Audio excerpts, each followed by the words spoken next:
I'm going to try not to be too scattered with the point I'm going to try to make here. I promise it's leading somewhere, but there's a few examples I want to give to refute something that was commented to me a couple of days ago.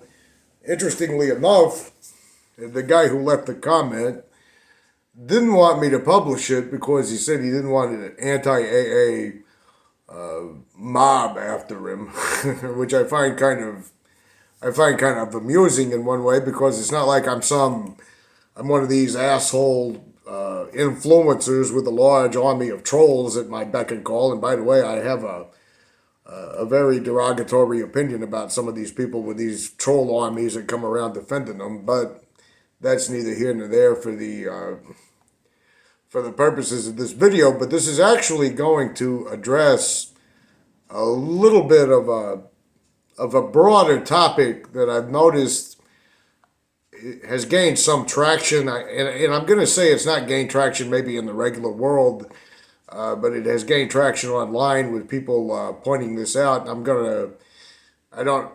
going to necessarily read it word for word,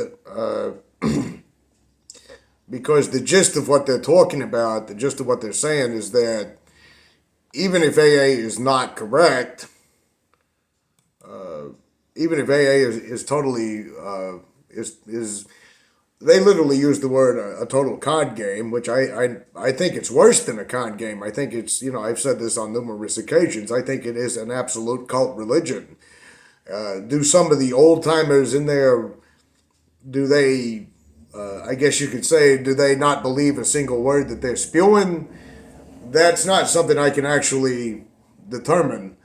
I think that 90% of the time, now this is not me pretending to know what people think, because it irritates me when I get accusations thrown at me like, well, you never really believed in AA, or, when I've had people like, when I said I'm no longer a practicing Catholic, they do the no true Scotsman thing. They say, well, you didn't really ever truly believe. They're reading my fucking mind, which I've always resented that kind of argument.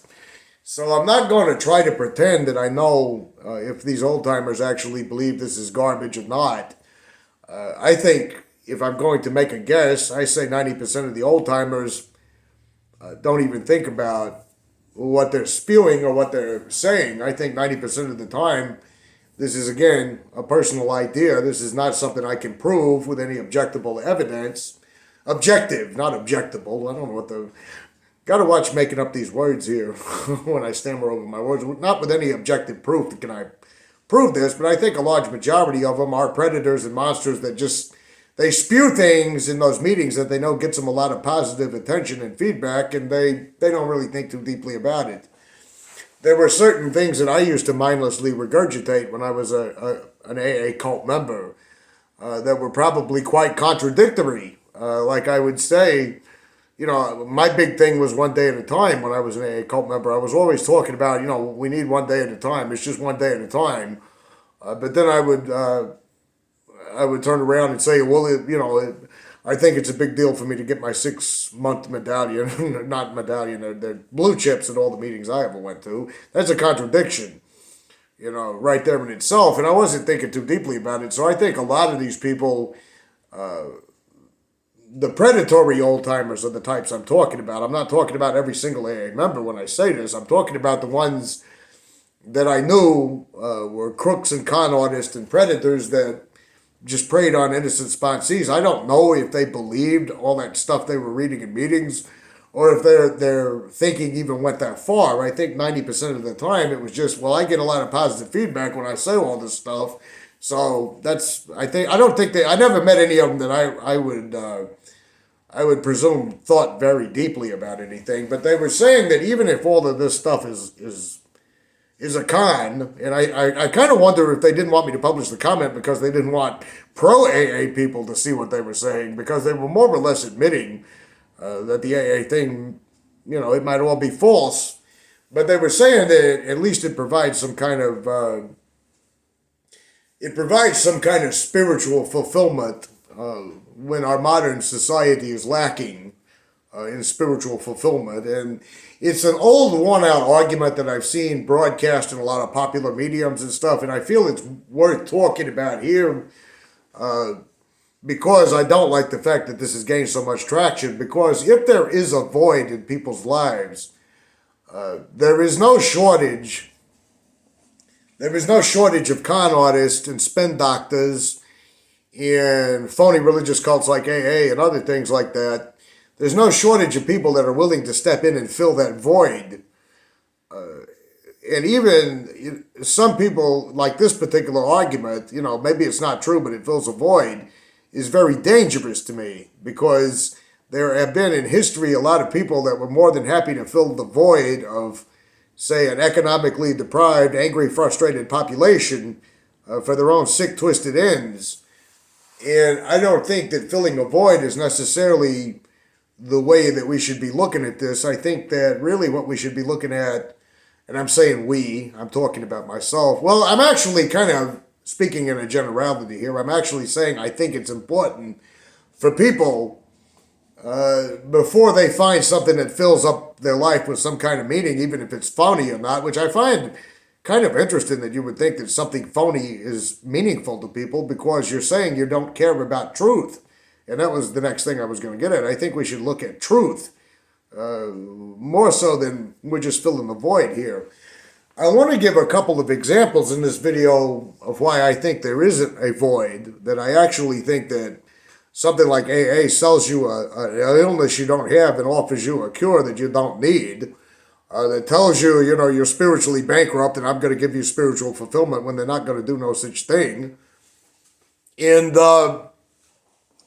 I'm going to go as far as to provide a couple of examples of what I feel that this so-called void is, and I want to refute it. It's best if I just go on and get a little bit deeper into it, because the best example, I just drank a Coke, so I burping there. The best example I can think of is a recent discussion I saw online between, and maybe some of my British subscribers or my friends across the pond, as they say, or people that are in the United Kingdom could kind of respond on if this is actually true for the majority of the population in Britain or not, because he was making the case that it is. But it was Douglas Murray, kind of and I understand that Douglas Murray has some pretty incendiary, I guess, opinions or ideas or whatever. I mean, he's controversial. I'll just say it like that. I'm not going to touch on his politics in this video because it's not really relevant to this channel and what I want to talk about. But Douglas Murray, the writer, was kind of debating Matt Dillahunty, he's a host of an atheist call-in show on YouTube. Didn't say I'm necessarily an atheist. I'm sure Matt would find some of my own belief systems problematic, but I'm not going to go into that either, because he has an atheist call-in show. People call in with their evidence and their proofs, and he generally kind of refutes everything they're talking about, because the idea of a belief in something spiritual oftentimes boils down to a lot of appeals to emotion. It boils down to a lot of people not really doing anything more than following traditional form and those kinds of things. But Douglas Murray was arguing that even though religion is on a steep decline in the United Kingdom, that there's this restless type of anxiety among the British population, because there's nothing to fill this void, for lack of a better term, because in England, you don't really have what we would call counties here. You have parishes, and even if you were just a hardcore atheist, if you dropped dead in a parish and you had lived there for 40, 50 years, the Church of England sort of unofficially kind of would take care of you. They would step in and say, well, somebody's got to bury him. He lives in our parish, And he was pointing out that religion in England is not quite as in your face as some of the things that are going on currently in our country. And I don't think that I have to explain that. I think all you got to do is go to the news or Twitter or wherever, and you know exactly what I'm getting at. But he was saying that there was this void in Britain, that they don't have anything to fill it with, that there's this deep-seated anxiety, and that it was important probably for atheistic people, even in Britain, to go to church as cultural Christians, and I have a major problem with that. But the more or less the thing he was saying is because at least if you go to churches, even if you don't believe in it or not, it can provide some kind of substance for you. I don't think I'm misrepresenting him because before I started recording this, I watched it one more time just to make sure. Because he was also talking about, he kind of contradicted himself in my opinion because he talked about Ireland. Ireland has gone, according to him, I don't live over there, I've not been there yet. At one point in my life, I do want to go there, by the way, just across the pond, Europe, everything. That at one time, Ireland, the Catholic Church had ironclad control, over the country. And that, and I do know about this because I read about it in recent memory. The mistreatment and abuses of children who were born to unwed mothers who got pregnant and were put in these orphanages run by the church there were children who were severely abused, murdered, buried in unmarked graves. That the Catholic Church had actually lost a lot of its stranglehold in Ireland. I promise I'm going to tie it into AA. I know we're 11 minutes in there, but just bear with me here. But that it had lost that kind of ubiquitous power that it used to have in Ireland. That at one point there was a referendum about gay marriage, and the Catholic Church didn't even want to provide an opinion about it because they knew whatever opinion they provided, they were gonna get severe blowback from the majority of the population. In other words, they were going to say, well, if the Catholic Church is against it, we're for it, by God. But he was still arguing that there's this void that needs to be filled. And of course, I kind of feel like he was pushing a certain type of spirituality, even though he claims to be an atheist, but a cultural Christian. And I'm not going to dissect why I think that's a major problem because, well, it's not relevant here. Matt Dillahunty kind of countered it. I'll post a link to the discussion if you want to watch the whole entire thing. I'm not really familiar with everything Douglas Murray says. I know, like I said, he's controversial, but, he's not as well known here in the United States as he would be across the pond. Like I said, my subscribers in England could probably fill me in or inform me about more information about him. Because I've heard some people praise him as a genius, and I've heard other people say he uses a lot of straw man arguments and spin. But Matt Dillahunty countered that there is not necessarily a void, that there's not a void that cannot be solved by what he calls secular humanism. I won't go into a detail there because he was saying that a lot of people like himself, they don't care about history and they don't care where they come from and they don't care about the things that Murray was pushing, these appeal to traditions and these kinds of things.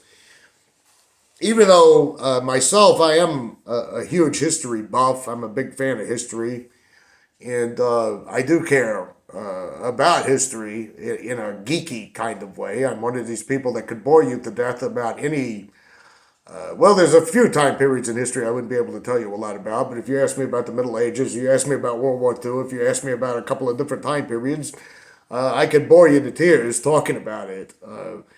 But what I was thinking about is that in those time periods, there's nothing to indicate that those people were happier or more productive due to the fact that there was a hierarchical power due to the church or some kind of spiritualism. But Murray pointed out that me saying all the abuses of the church, me pointing out all the miseries of the past does not refute his claim. His claim is there is a spiritual void in modern society and nobody's doing anything to necessarily address that. I'm a little suspicious when I hear that kind of talk. But I think I can actually explain this void that he's talking about. And I can explain that it's nothing more than emotional responses, and there's plenty that can be done to counter it without spirituality, cultural Christianity, and certainly AA cult religion.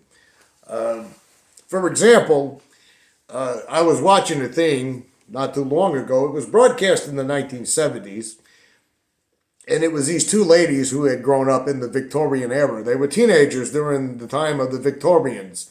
What you would normally think of as a Charles Dickens book, these ladies were there. They saw it.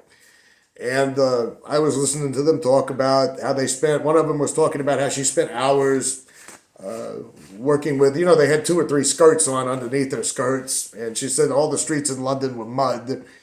And she said that they would spend hours just cleaning the dust, and they would spend hours with soap and water, you know, bathing and those kinds of things.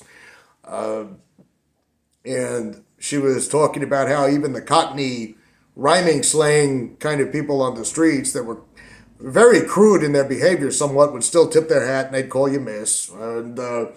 And she was talking about, one of them was talking about how her father said, well, this, you know, lady draws all the time. She's not going to be productive as a wife, so we better get her something to do. And he bought her a typewriter, the very first typewriter in England, and said, you better learn how to operate that machine. Otherwise, you know, we don't know what we're going to do with you. You're not the oldest daughter, so we're not really worried about marrying you off to aristocracy, but you're going to learn how to do something, for God's sake, you know. And she was talking about the working class guys that were all wearing ties to work back then. Even if they had blue collar jobs in the poorest sections of London, they would still straighten up their ties and they were still keeping the stiff upper lip and all of that other thing.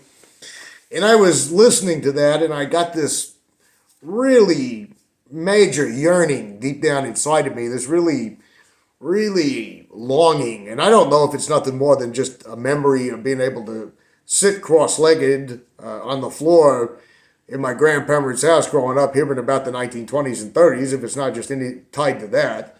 But there was this part of me that felt this irrational feeling of, oh, we've lost something sacred, you know, since that time. But of course, the same ladies talked about how children worked in factories 19 hours a day for basically pennies, and how people could get injured in those factories. They could get their arms sliced off, and their only future that they had to look forward to was sitting on a curb somewhere begging for money in the hope of buying some bread. She talked about some of the horrid living conditions and everything, and I realized that this idea, this belief, this yearning nostalgia that I think a lot of spin doctors, including AA, by the way, because I used to hear people in AA talk about, oh, you know, in the good old days, you know, oh, so much better a long time ago. Well, that kind of depended on who you were a long time ago now, didn't it? But that is nothing more than an emotional pull, an emotional tug that could be fulfilled like I was fulfilling it right there, watching a BBC documentary and listening to these ladies who were teenagers in the Victorian era talk. There was nothing spiritual there. There was nothing, it might not have even interested a lot of people, right? It might have bored a lot of people. I wanted to talk to them myself. I wanted to ply them with questions. I wanted to ask them so many things. You know, it's kind of like I wished I had asked my grandparents more than I did, because there are so many questions that I have now about, you know, about certain things. I would have liked to ask her more when she said they spent hours washing themselves. You know, well, how was that done? You know, how was this done? I would have been asking basic questions about, you know, how was dental hygiene back then? Because I have to go to a lot of dentists due to being a heavy smoker for a lot of years, and I still am a vapor and an occasional smoker. I'm not the 3-pack a day guy I was at one point, but I know that they would have had answers for things that you couldn't find in no regular history book. History book and Reddit and shit like that would just say, oh, everybody was nasty and rotten, and you know, and I found out that's actually not as true as people would believe. But that emotional feeling, I think, is what these people capitalize on in terms of nostalgia. I bet you if you had been alive in the Victorian era and you were working 19 hours a day in a factory as a little starving kid covered in grime and dirt, with black lungs from breathing in all that soot all day long for a handful of pennies in the hope of buying some bread, it wouldn't have been so wonderful. We didn't really lose anything. We have gained a lot since that time period. The same thing, one more example before I kind of move on a little bit, is I talked in a video one time about a harpsichord in a museum. I've gone to several museums in my life because I am, like I said, a history buff, and I've seen paintings that came from the 1400s. Paintings that came from the 1400s, and it was just awe-inspiring. It was almost magical. It was like I'm looking at things that were painted so many centuries before I was born, right? And I was filled with wonder and awe about that. But it's not necessary that everybody needs to go to a museum or turn to the past or be a buff about history to feel those things. I mean, you can feel those things in any number of things in your life without having to claim that there's a spiritual void in modern society or something that needs to be fixed that I don't necessarily think needs to be fixed. And I was thinking about the feelings of wonder. You can get that without this idea of cultural Christianity or AA spirituality. As a matter of fact, I believe that when you slap a face on something like that, and you call it something like spirituality or oh, is my AA higher power that made me feel that wonder or something like that, you have severely limited, totally limited any wonder that I think you can really have or appreciation for that. Like, for example, I know when I was a little kid, and I would see architecture in the Catholic churches, some of them they're not as historic as the European ones, obviously, because we're kind of a new country. I was in awe of that architecture and stuff as a child, but I was also filled with terror about it, because there was this part of me that even as a child questioned religion or questioned the teachings of religion or didn't understand why religion was like this. And every time I was in a church or around these sacred relics or all this other stuff, there was an undercurrent of fear to it. There was an undercurrent of, if God is in this place and God can hear my thoughts and my doubts, and when I hit puberty, there's no point in me explaining what was going through my mind a lot at that time. Women. If God knows that I'm one of these people that desire women, and I don't want to necessarily marry the only woman I can have sex with, which was the teaching of the church. You couldn't only have sex with the one woman you were going to marry. There was no premarital anything about that. They were very, very, very adamant about that, which filled me full of all kinds of guilt and misery and gave me complexes because I didn't want to get married. I just wanted to, there was, quite well, if you've been 16, 17, you know what I'm talking about. And I walked around in a cathedral many years later when I was grown and didn't believe in any of that stuff. And the appreciation of the architecture, the appreciation of what I was looking at, the appreciation of everything, without the religious guilt, without the religious trappings, made it a little bit more, I guess you could say, awe-inspiring in my mind. It made it a lot more interesting. It made it a lot more wondrous. The idea that there were stonemasons here laying these stones way back in time, that entire generations, of Italian and Irish guys were in these churches, doing this. I kind of had that same feeling when I went into the National Cathedral in Washington, D.C., but I didn't have to claim I was a cultural Christian or that I had to believe in something spiritual to get that feeling.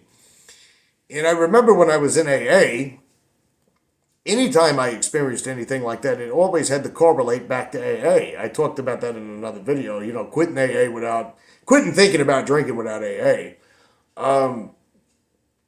Everything would have gone back to that. If I had seen something like a magnificent painting, or if I had seen something like a documentary about those Victorian ladies that were talking, and they were, like I said, I could have asked them 10,000 questions if I could have talked to them. I would have had to correlate that back to just think I wouldn't even been interested in that when I was drunk. I wouldn't even cared about it when I was drunk, And I would have called the sponsor, and the sponsor would have said something like, well, I bet while you're sitting there watching them documentaries, you're not doing a 4-step. I mean, have you even been to a meeting today? And all that other kind of shit.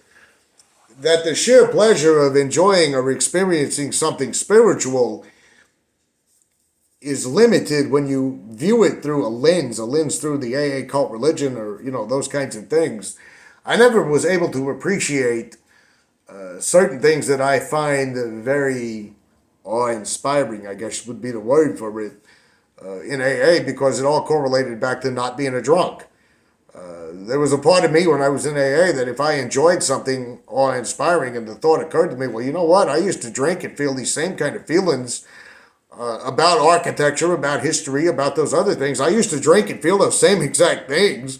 So sobriety has not given me some great gift to be awed and inspired by the fucking universe or something like that.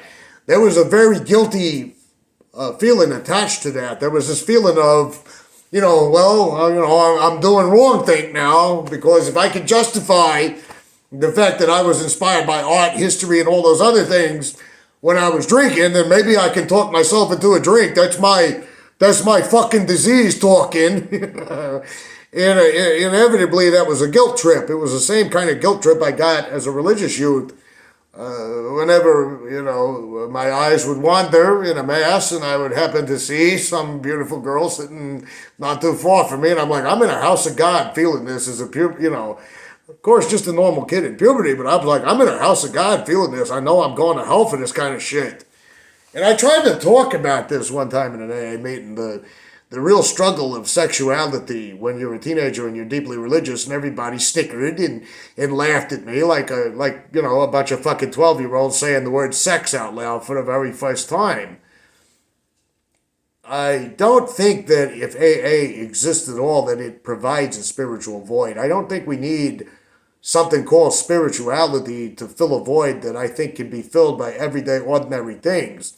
Sometimes even the most mundane things in life provide me with a sense of wonder.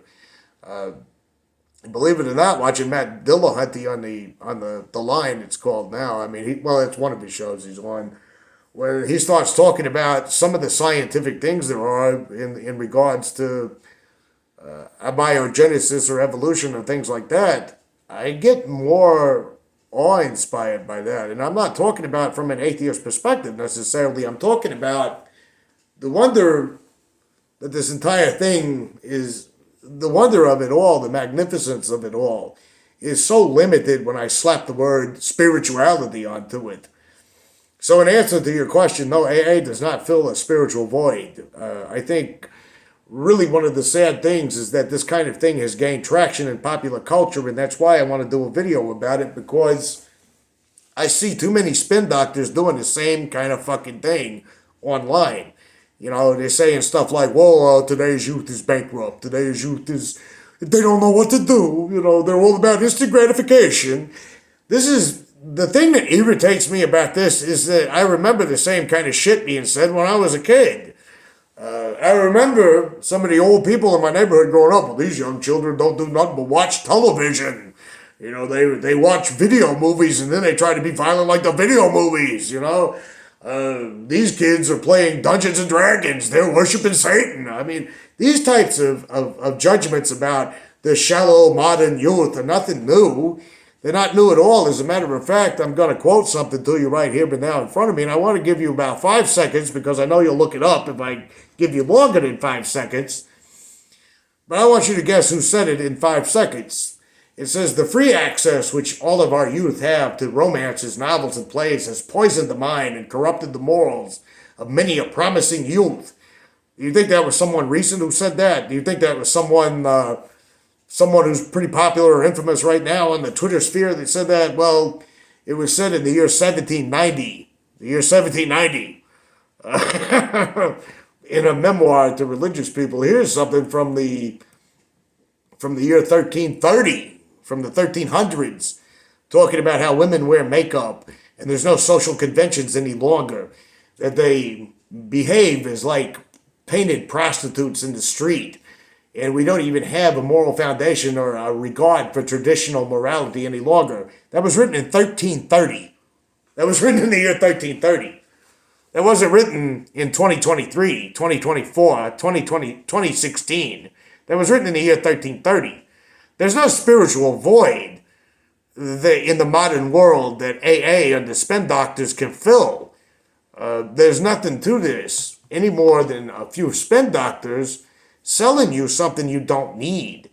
What really goes on with AA is they sell you a disease you don't have and sell you a cure you don't need, and then try to break you spiritually and mentally and tell you you must be dependent upon them for the rest of your life in order to even function as a normal human being, when you're not even going to get to function as a normal human being any longer because you're now their slave to be done with whatever you want. I know this was a long rambling video, and I know that there's probably a lot of subscribers sitting there watching this right now going, what the fuck is he fucking talking about? I came here for some, Well, I just felt that was important, and it was on my mind, and I wanted to talk about it. But I'm going to ask you, like I always do at the end of every video, chime in on these comments and tell me what you think. If you're in the UK, maybe you can provide me some further insight with what Murray's saying. Are we all filled with anxiety because we have a spiritual void that religion cannot fill?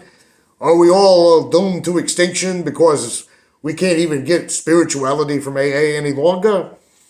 Or is that kind of manufactured horse shit to make a lot of cash for a lot of people, AA included?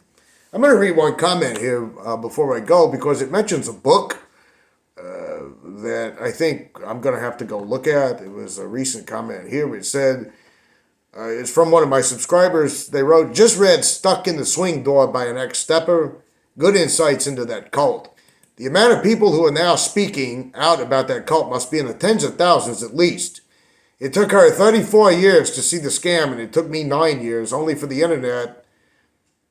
A lot of people would still be stuck in the 12-step lie. I agree. Anytime someone talks bad about social media, I have to remind myself that this kind of information wasn't widespread back in the days pre-social media. The amount of anti-12-step books, YouTube clips, and comment subscribers is heartening to see, and hopefully it's only a matter of time before the mainstream media starts to speak out about that cult. I totally could not agree more. Anyway, I hope you got something out of this. If you didn't, I'll try to do a better video next time. But I feel that really needed to be addressed. Chime in to let me know what you think. And I'm sure the AA people will have a lot to say to me as well on here. Anyway, until next time.